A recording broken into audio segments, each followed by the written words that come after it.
Hey everyone, welcome back for another deep dive.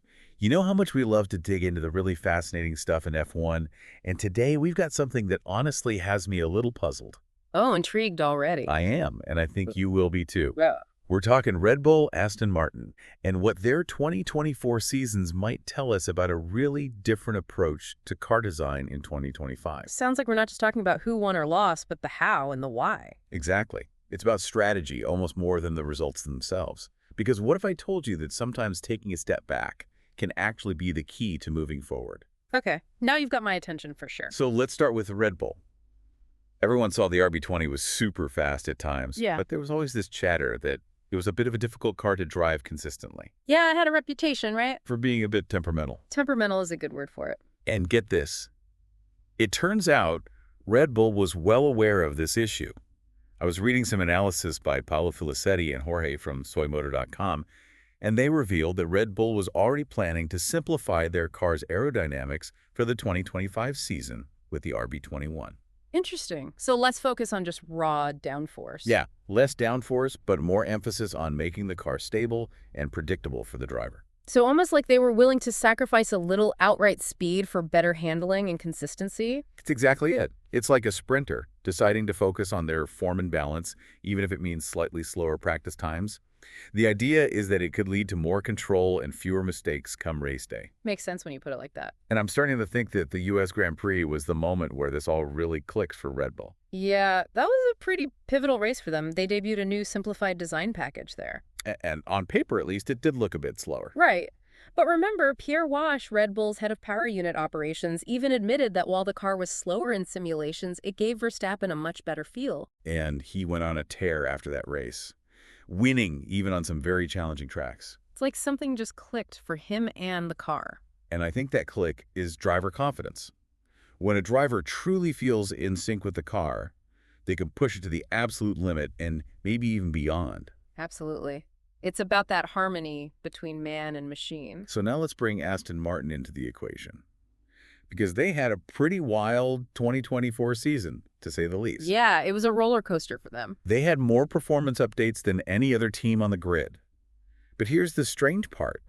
Their performance actually declined as the year went on. It's like they were trying to force something that wasn't quite working. Exactly. Mm-hmm. More updates you'd think would equal a faster car. So what gives? Well, it seems like they might have fallen into the same trap as Red Bull did early in the season, maybe overemphasizing downforce at the expense of drivability. Remember what Fernando Alonso said? Oh, yeah. Yeah. He basically said that despite all the updates they threw at the car, it ended up being only the 8th or 9th best on the grid. Ouch. So are we saying that less is more when it comes to F1 design? I think it's a pretty radical idea. Radical, but maybe not so crazy after all. Look at what happened with Red Bull. They took a step back, simplified things, and it actually unlocked more potential because it gave their driver the confidence to push the car harder. Yeah, okay. So could simplifying their approach be the key to unlocking Aston Martin's performance in 2025? It's certainly a theory worth considering. They brought in Andy Cowell, a true master of engine design, and restructured their technical team. Those are some big moves. It tells me they're looking for a fundamental shift in philosophy. Andy Cowell. That name is legendary in F1. This is the guy who knows how to squeeze every ounce of power out of an engine while keeping it reliable. Now he's bringing that same mindset to the whole car. I'm honestly starting to get excited about what Aston Martin could do in 2025. It's going to be fascinating to see how it all plays out. And this whole concept of simplifying design to actually improve performance, it ties into a much bigger issue with the current F1 regulations. You're talking about the ground effect aerodynamics that came back in 2022, right? Exactly. Remember, in 2022, Formula One reintroduced ground effect aerodynamics. It basically means the cars are generating downforce by shaping the airflow under the car. But the thing is, it makes them super sensitive to even tiny setup changes. Like trying to balance a house of cards on a windy day. That's a great analogy. One small tweak can make all the difference. And we saw that play out with Mercedes in 2024, right? They struggled early on, but then a seemingly minor setup change totally transformed their pace. Absolutely. Went from being midfield runners to battling for wins. It just shows how crucial it is to find that sweet spot, the balance between downforce and drivability. It's not just about generating the most downforce, it's about generating the right kind of downforce that the driver can actually control and use effectively. It's like finding that perfect balance between raw power and finesse. You need both to truly excel.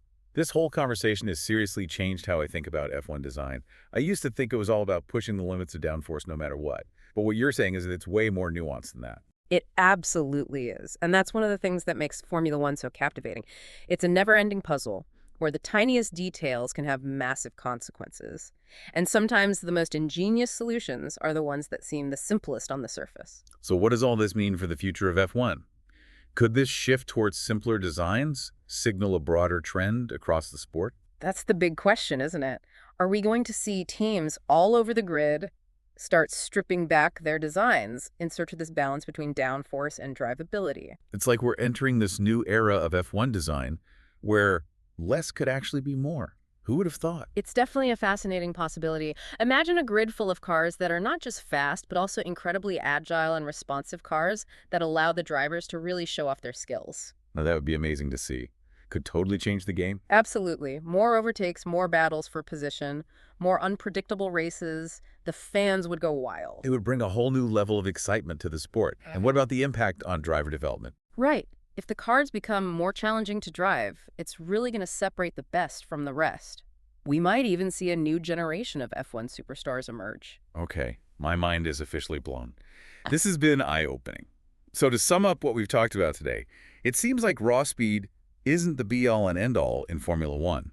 It's about finding that perfect harmony between downforce and drivability, giving the driver a car that truly feels like an extension of their own abilities. That's a great way to put it. You've given me a whole new perspective on the sport. Glad to hear it. It's always fun to dive into these topics and see where the conversation takes us. And for everyone listening, we hope this deep dive has given you something to think about as we head into the 2025 season. The world of Formula One never stands still. There are always new challenges, new innovations, and who knows what surprises are in store for us this year. One thing's for sure, it's going to be an exciting ride. Until next time, keep exploring, keep learning, and keep that passion for motorsport burning bright. It really does feel like a whole new chapter is beginning in F1. It's exciting to think about. What if this idea of simplifying design to gain a performance advantage starts to spread beyond just F1? Think about the potential impact on other motorsports. It would be a huge shift. It's a reminder that sometimes the most elegant solutions are often the simplest ones. Exactly.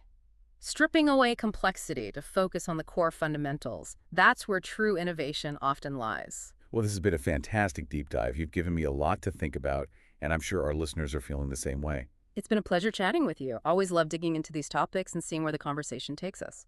And to everyone who joined us for this deep dive, we hope you enjoyed it. And if you did, don't forget to hit that subscribe button and turn on notifications so you never miss an episode. We'll be back soon with another deep dive into the world of Formula One. Until then, keep exploring, keep learning, and keep that passion for motorsport burning bright.